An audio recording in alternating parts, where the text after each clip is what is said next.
Centaurus के पास हादसे में एक नौजवान हलाक हुआ।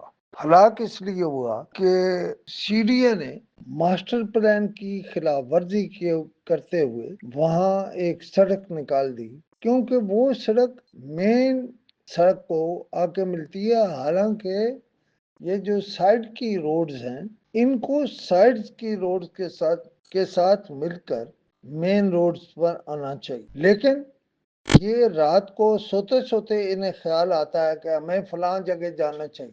अच्छा, ये दरअसल तो मेरी नकल करते हैं छापे वाली। सारे महकमे इसी काम पे लगे हुए हैं, सारे वजीर इस बात पे लगे हुए हैं। ये नहीं सोचते कि लोगों की जिंदगियां ले रहे हैं और अपनी एक तरह से अब टिक टक्कर बने हुए हैं, और जहाँ दिल करता है, ख्वाब आता है, वहां एक सड़क बना देते हैं। सेंटोरस का जिक्र है तो मैं ये भी पूछता हूँ चेयरमैन सीडीए से कि आपको मालूम है कि साइकिल स्टैंड के नाम पे रोजाना सीडीए कितने पैसे खा रहा है और सेंटोरस वाले जो हैं वो कितना पैसा खा रहे हैं?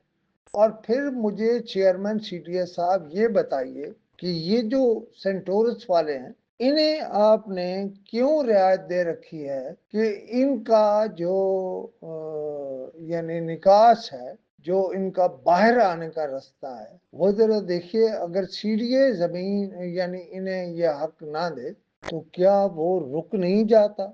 अभी मैं जानबूझ के इसे यहाँ तक ही मुख्तसर रख रहा हूँ, लेकिन इसके साथ ये हुक्म भी दीजिए कि वो जो बच्चा जिसकी जान गई है, उस बच्चे की जान जाने पर सीडीए के तमाम मुतल्लिका अफसरान के खिलाफ जेर दफा 302 मुकदमा दर्ज होना चाहिए या नहीं? रंधावा साहब, चूंकि आप चेयरमैन सीडीए हैं, इसलिए आपको ये फैसला भी करना होगा, और अगर आपने ये फैसला ना किया तो मैं अंजुमन शहरियाने इस्लामाबाद के सदर की हैसियत से इस मामले को अदालत में ले जाऊंगा।